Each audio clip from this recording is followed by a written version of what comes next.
사람들은 말합니다. 인생에서 가장 큰 축복은 오래 함께할 배우자를 만나는 거라고. 저도 그랬습니다. 47년을 함께 살아온 아내는 제 인생의 전부였습니다.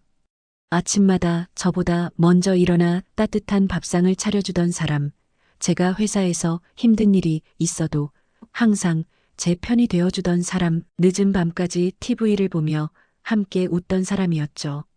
결혼 초기, 우리에게는 돈도 별로 없었고 집도 작았습니다. 하지만 아내가 있어서 모든 게 풍족했어요. 아내는 작은 것에도 감사할 줄 알았고 저에게 늘 희망을 주었습니다. 여보, 우리 아이들 다 키우고 나면 둘이서 여행 많이 다녀요. 손자, 손녀 생기면 같이 놀아주자. 그런 소소한 꿈들이 저희 부부를 버텨내게 했습니다. 하지만 몇 해 전 아내에게 췌장암이라는 진단이 내려졌습니다. 의사는 6개월이라고 했지만 아내는 1년을 더 버텨주었어요. 그 1년 동안 우리는 47년 결혼 생활보다 더 깊이 사랑했습니다. 매일이 마지막일지 모른다는 생각에 모든 순간이 소중했거든요. 병실에서 아내는 제 손을 꼭 잡고 마지막으로 말했습니다. 당신, 나 없이도 잘 지낼 수 있죠? 너무 슬퍼하지 마세요. 나는 괜찮아요. 저는 그저 고개를 끄덕였지만 사실 아니었습니다. 아내 없는 삶이 어떨지 상상조차 할 수 없었거든요. 아내가 떠난 뒤 집은 텅 빈 무덤 같았습니다. 아침에 일어나면 습관적으로 여보, 밥 먹어요 하고 불러봤지만 대답하는 사람은 없었어요. 밥상을 차려도 숟가락은 하나뿐이었고 저녁에 TV를 켜도 함께 웃어줄 사람이 없었습니다. 아내가 늘 앉아있던 소파는 비어있고 아내가 가꾸던 화분들은 시들어가고 모든 게 아내를 그리워하게 만들었어요. 웃음은 완전히 사라졌고 제 눈에는 늘 눈물이 맺혔습니다. 퇴직 후라 특별히 할 일도 없었습니다. 하루가 너무 길었어요. 벽시계의 초침 소리조차 제 심장을 찌르는 듯 했죠. 왜 이렇게 하루가 길지? 빨리 시간이 갔으면 좋겠다. 이런 생각을 하는 제 자신이 한심했지만 어쩔 수가 없었어요. 친구들이 위로해주려 했지만 그들도 각자 가정이 있었어요. 가끔 만나서 술 한잔하는 것 외에는 특별한 교류가 없었죠. 무엇보다 아내 이야기를 하면 제가 울음을 터뜨릴 것 같아서 점점 사람들을 피하게 되었습니다. 아들, 딸들도 각자 바쁜 삶이 있어서 자주 올 수는 없었어요. 주말에 가끔 안부 전화를 하는 정도였죠. 아버지, 잘 드시고 계시죠? 응, 잘 있다. 짧은 통화였지만 전화를 끊고 나면 더 큰 공허함이 몰려왔습니다. 외로움은 저를 서서히 갉아먹었습니다. 밤이 되면 더 심했어요. 아내와 함께 누워 이런저런 이야기를 나누던 침실이 이제는 너무 넓고 차가웠습니다. 여보, 나 혼자 어떻게 살라고 그래. 베개에 얼굴을 묻고 흐느껴 운 날들이 한두 번이 아니었습니다. 그렇게 6개월이 흘렀습니다. 저는 점점 무기력해져 갔고 삶의 의미를 찾을 수 없었어요. 아내가 없는 세상에서 제가 왜 살아야 하는지 정말 모르겠었거든요. 그런데 어느 추운 겨울날 현관문이 열리며 작은 발소리가 뛰어왔습니다. 할아버지, 돌아보니 6살 손녀 지은이가 제 품으로 뛰어들고 있었어요. 며느리가 갑작스럽게 출장을 가게 되어서 사흘간 지은이를 맡겨달라고 하더라고요. 손녀는 두 팔로 제 목을 감싸 안고 해맑게 웃었습니다. 할아버지, 보고 싶었어요. 놀아줘요. 그 한마디에 제 얼어붙은 마음이 녹아내렸습니다. 6개월 동안 아무런 감정 없이 살아왔는데 지은이의 웃음소리를 듣는 순간 제 안에서 뭔가 살아나는 느낌이었어요. 할아버지, 할머니는 어디 있어요? 지은이의 순수한 질문에 순간 목이 메었지만 저는 최대한 밝게 대답했습니다. 할머니는 하늘나라에 가셨어. 거기서 우리 지은이 보고 계셔. 그럼 할아버지가 외로웠겠다. 내가 같이 있어줄게. 6살밖에 안 된 아이가 제 마음을 이렇게 잘 알아주다니. 눈물이 핑 돌았어요. 우리는 거실 바닥에 앉아 블록을 쌓기 시작했습니다. 할아버지, 이건 우리 집이야. 여기는 할아버지 방, 여기는 내 방. 지은이는 블록으로 집을 만들면서 신나게 설명했어요. 그 모습을 보고 있으니 6개월 만에 처음으로 입꼬리가 올라갔습니다. 함께 그림도 그렸어요. 지은이가 그린 그림에는 할아버지와 지은이가 손을 잡고 있고 하늘에는 날개 달린 할머니가 웃고 있었어요. 할아버지, 할머니가 우리 보고 웃고 있지? 그래. 할머니가 정말 기뻐하실 거야. 그날 저녁 지은이와 함께 저녁을 먹었어요. 6개월 동안 혼자 먹던 밥이었는데 지은이와 함께 먹으니 이상하게 맛있더라고요. 할아버지, 이 반찬 맛있어요. 할아버지가 만든 거예요? 응, 할아버지가 만들었지. 실제로는 간단한 계란찜과 김치찌개뿐이었는데 지은이는 정말 맛있게 먹었어요. 그 모습을 보니 제 요리 솜씨가 뿌듯하기도 하고 밤에는 지은이와 함께 동화책을 읽었어요. 할아버지, 목소리가 좋아요. 더 읽어주세요. 아내가 살아있을 때도 손자, 손녀들에게 동화책을 읽어준 적은 별로 없었는데 이상하게 지은이에게는 자꾸 읽어주고 싶었어요. 잠들기 전 지은이가 말했습니다. 할아버지, 내가 계속 여기 있으면 안 돼요? 엄마 아빠랑 같이 와서 살면 안 돼요? 그 순진한 제안에 가슴이 뭉클했어요. 지은이야, 엄마 아빠가 기다리고 계시잖아. 하지만 언제든지 할아버지한테 놀러 와도 돼. 약속해요? 약속해. 잠든 지은이의 얼굴을 보며 저는 6개월 만에 처음으로 평안한 밤을 보냈습니다. 내가 있어서 내가 다시 숨을 쉬는구나. 아내가 떠난 자리의 공허함을 지은이가 다른 방식의 사랑으로 채워주고 있었습니다. 사흘은 정말 빨리 지나갔어요. 지은이가 떠나던 날 저는 다시 혼자가 되었지만 이상하게 전과는 달랐어요. 집은 여전히 조용했지만 지은이의 웃음소리가 메아리처럼 남아 있었거든요. 지은이가 가지고 놀던 장난감들, 함께 그린 그림들, 이 모든 게 집을 따뜻하게 만들어 주었어요. 그날 밤 저는 오랜만에 아내 꿈을 꾸었습니다. 아내는 환하게 웃으며 말했어요. 여보, 이제 외로워하지 마세요. 지은이가 있잖아요. 그 아이가 당신에게 새로운 삶을 줄 거예요. 꿈에서 깨어났을 때 제 뺨에는 눈물이 흐르고 있었지만 그건 슬픔의 눈물이 아니었어요. 희망의 눈물이었습니다. 그 후로 지은이는 주말마다 저희 집에 놀러 왔습니다. 아들 내외가 배려해 준 거였어요. 제 일상은 완전히 달라졌습니다. 주말이 되면 아침 일찍부터 분주해졌어요. 지은이가 좋아할 반찬을 준비하고 집안을 정리하고 이런 준비 과정 자체가 저에게는 큰 기쁨이었습니다. 토요일 오전 10시 현관문이 열리면서 들리는 그 목소리. 할아버지, 지은이 왔어요. 달려와서 제 다리에 매달리는 지은이를 안아 올리면 온몸에 에너지가 충전되는 기분이었어요. 할아버지, 뭐하고 놀까요? 지은이가 하고 싶은 거 하자. 우리는 가까운 공원으로 나가곤 했어요. 지은이는 비눗방울을 불며 깔깔 웃었고 저는 그 모습을 보며 함께 웃었습니다. 70년을 살면서 비눗방울이 이렇게 아름다울 줄은 몰랐어요. 놀이터에서는 지은이를 그네에 태워주며 밀어줬어요. 할아버지, 더 높이. 위험하지 않을까? 괜찮아요. 할아버지가 있으니까 안전해. 그 무한한 신뢰가 제 가슴을 뭉클하게 했어요. 점심시간에는 지은이가 좋아하는 치킨을 시켜 먹었습니다. 평소 혼자서는 이런 음식을 시켜 먹지 않았는데 지은이와 함께 먹으니 정말 맛있더라고요. 할아버지, 이거 맛있어요. 할아버지도 많이 드세요. 지은이가 닭다리를 제게 건네주면서 하는 말에 눈시울이 뜨거워졌어요. 어느 날은 지은이가 직접 요리를 해보겠다고 했어요. 할아버지, 계란 후라이 만들어 볼래요. 위험할 수도 있었지만 지은이의 열정을 꺾고 싶지 않았어요. 제가 옆에서 조심스럽게 도와주며 함께 계란 후라이를 만들었습니다. 할아버지, 제가 만든 거예요. 맛있어요? 솔직히 계란이 좀 탔고 모양도 완벽하지 않았지만 제 인생에서 먹어본 계란 후라이 중 가장 맛있었어요. 우와, 우리 지은이가 요리를 이렇게 잘하네. 할아버지보다 낫다. 지은이의 얼굴이 환하게 밝아졌어요. 오후에는 함께 TV를 보며 간식을 먹었어요.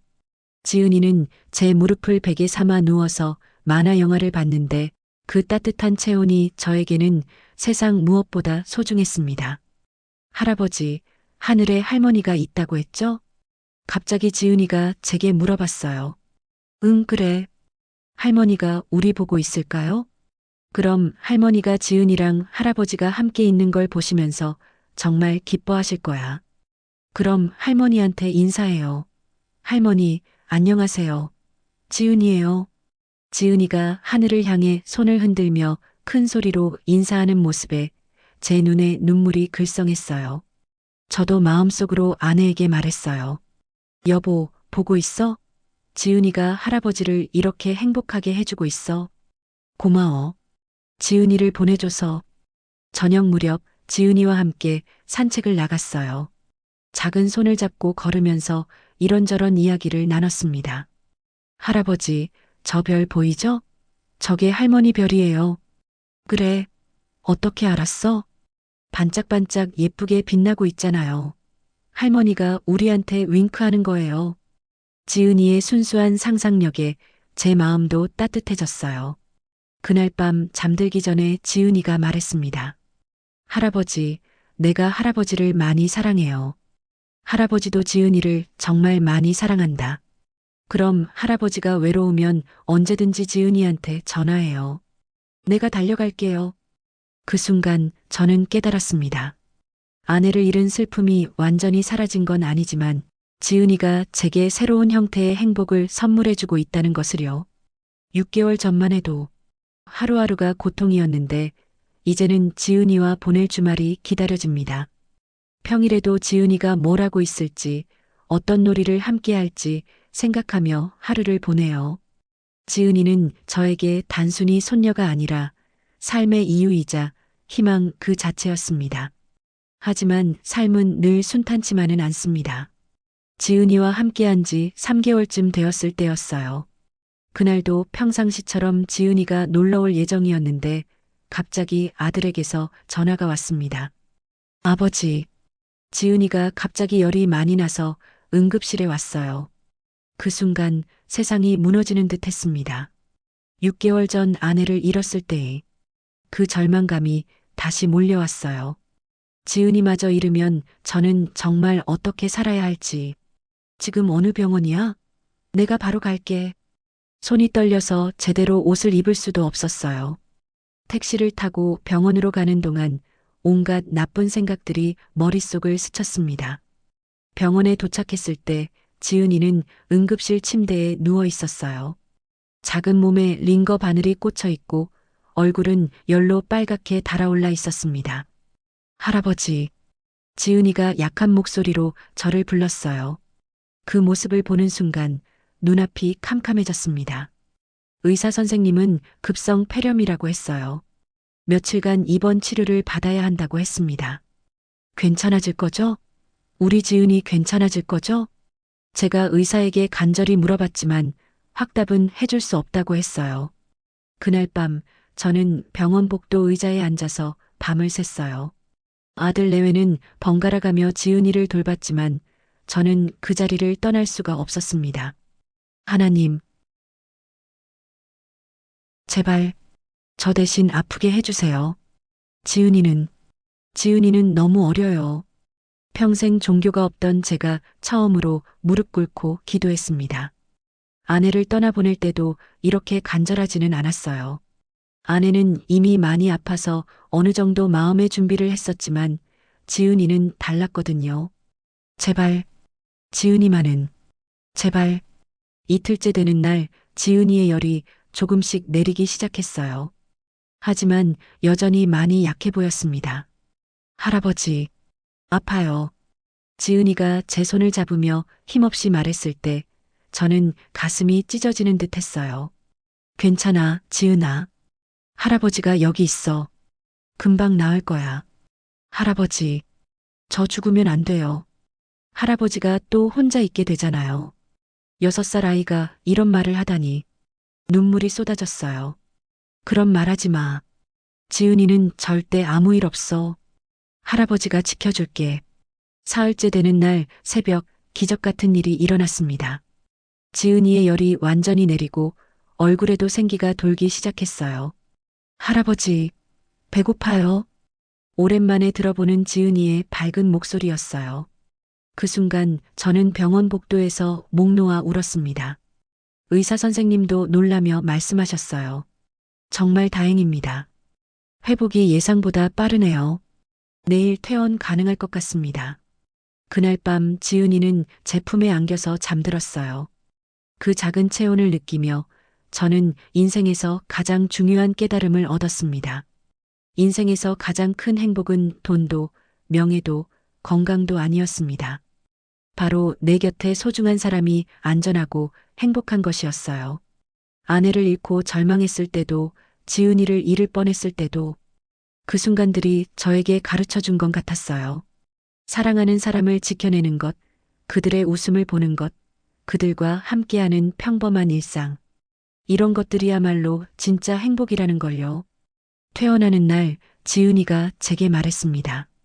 할아버지, 아플 때 계속 옆에 있어줘서 고마워요. 할아버지가 있어서 무섭지 않았어요. 할아버지도 고마워, 지은아. 내가 다시 건강해져서. 그날부터 저는 지은이와 함께하는 모든 순간이 더욱 소중해졌어요. 평범한 일상들이 얼마나 큰 축복인지 깨달았거든요. 함께 밥 먹는 것, 함께 웃는 것, 함께 걸으며 손을 잡는 것. 이 모든 게 당연한 것이 아니라 기적 같은 일이라는 걸 알게 되었습니다. 아내가 떠난 뒤 왜 나만 홀로 남았을까 하며 원망했었는데 이제는 지은이와 함께할 수 있어서 얼마나 감사한가 하는 마음으로 바뀌었어요. 그 시련을 통해 저는 진짜 사랑이 무엇인지, 진짜 행복이 무엇인지 배웠습니다. 지은이의 병원 사건 이후 저희 관계는 더욱 깊어졌습니다. 이제는 주말뿐만 아니라 평일에도 자주 만나게 되었어요. 아들 내외가 늦게 들어오는 날이면 지은이를 데리러 가서 함께 저녁을 먹고 집까지 바래다 주곤 했습니다. 손녀와 함께한 시간들이 쌓이면서 저는 완전히 다른 사람이 되었어요. 예전에는 하루하루가 길고 지루했다면 이제는 24시간이 부족할 정도로 바빠졌습니다. 지은이가 좋아할 만한 새로운 요리를 배우고 함께 할 수 있는 놀이를 준비하고 지은이에게 들려줄 이야기들을 생각하며 매일이 의미 있게 느껴졌어요. 할아버지, 오늘은 뭐 하고 놀까요? 지은이의 이 한마디가 저에게는 하루를 시작하는 가장 큰 동력이었습니다. 우리는 매일 새로운 모험을 했어요. 어느 날은 동네 도서관에 가서 함께 책을 읽고 또 어느 날은 놀이공원에 가서 회전목마를 타기도 했습니다. 지은이가 무서워하면 제가 옆에서 꼭 잡아주었고 지은이가 신나게 웃으면 저도 덩달아 행복했어요. 어느 날, 어느 따뜻한 봄날 우리는 근처 연못에 가서 오리들에게 빵을 주며 놀았어요. 할아버지, 저 새끼 오리 너무 귀여워요. 그래, 지은이만큼 귀엽나? 아니에요. 제가 더 귀여워요. 지은이가 장난스럽게 대답하며 깔깔 웃는 모습에 저도 배꼽을 잡고 웃었습니다. 그때 지은이가 갑자기 진지한 표정으로 말했어요. 할아버지, 할머니가 돌아오시면 좋겠어요. 그럼 우리 셋이 함께 놀 수 있는데. 순간 가슴이 먹먹해졌지만 저는 차분히 대답했습니다. 지은아, 할머니는 이제 하늘나라에서 편안히 계시는 거야. 그리고 우리가 이렇게 행복하게 지내는 모습을 보시면서 정말 기뻐하실 거야. 그럼 할머니가 할아버지랑 저를 보고 계세요? 그럼 항상 보고 계셔. 그래서 할아버지가 이제 슬프지 않아. 지은이가 있으니까. 지은이는 고개를 끄덕이며 제 손을 꼭 잡았어요. 할아버지, 저도 할아버지가 있어서 행복해요. 평생 함께 있어요. 그 순간 저는 완전한 평화를 느꼈습니다. 저녁 무렵 집으로 돌아와서 지은이와 함께 저녁을 준비했어요. 지은이는 이제 제법 요리 도우미 역할을 잘해줍니다. 할아버지, 양파는 제가 썰어요. 조심해야 해. 칼이 날카로워. 괜찮아요. 할아버지가 가르쳐 주셨잖아요. 함께 만든 저녁을 먹으며 지은이가 말했습니다. 할아버지, 이 집에서 제일 맛있는 건 할아버지가 해주신 음식이에요. 정말? 네, 사랑이 들어가서 그래요. 엄마가 그랬어요. 아, 사랑이 들어간 음식이라. 정말 지은이 말이 맞는 것 같아요. 그날 밤 지은이를 재우며 동화책을 읽어주다가 문득 깨달았습니다. 아내를 잃었을 때 저는 제 인생이 끝났다고 생각했어요. 더 이상 살 이유가 없다고 생각했습니다. 하지만 지은이가 제게 보여준 건 인생에는 끝이 없다는 것이었어요. 한 가지 형태의 사랑이 끝나면 다른 형태의 사랑이 시작될 수 있다는 것을요. 아내에 대한 사랑은 여전히 제 마음 깊은 곳에 소중히 간직되어 있어요. 하지만 이제 그 사랑 옆에 지은이에 대한 새로운 사랑이 자리 잡았습니다. 두 사랑이 서로 경쟁하는 것이 아니라 제 마음을 더욱 풍요롭게 만들어주고 있어요. 이제 저는 자신 있게 말할 수 있습니다. 아내가 떠난 뒤 제 인생은 끝난 줄 알았지만 지은이가 제게 새로운 시작을 선물했습니다. 72세의 나이에 다시 삶의 의미를 찾게 해준 지은이에게 정말 감사해요. 노년의 행복은 결국 곁에 있는 사랑하는 사람들과 함께 나누는 작은 일상들 속에 있다는 걸 깨달았습니다. 혹시 지금 상실의 아픔으로 힘들어하시는 분들이 계시다면 제 이야기가 작은 위로가 되었으면 좋겠어요.